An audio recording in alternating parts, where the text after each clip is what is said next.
What is up, guys? Ezilyspeed here, and today we are installing the Audi A4 V8 diverter valve spacer. All you do is take this little spacer piece, stick it on the diverter valve, close it back up. It's pretty easy, hopefully. I don't have a lift or anything to lift up the car, so we're going to be going the hard route.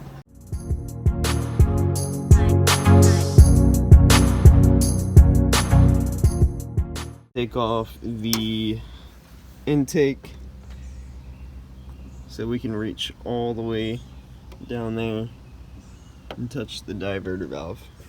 One eternity later. So we got the intake all pulled off, we got the turbo covered. So now we're gonna be getting the diverter valve, which is, try to zoom in on it. It's gonna be located right there. That piece right there, that's the diverter valve. So this is gonna be pretty fun.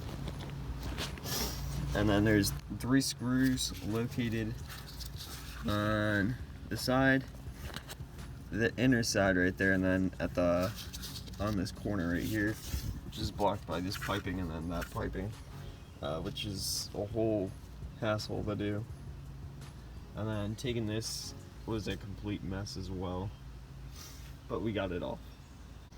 Alright, so we got the diverter valve off after getting some cuts and bruises on your hand. This is probably not the best way to do it.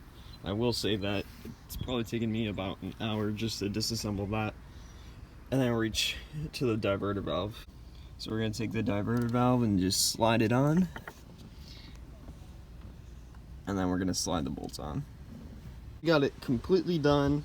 After taking forever on that, we installed the spacer successfully. Goes down, we're going to be going 0 to 40 miles per hour.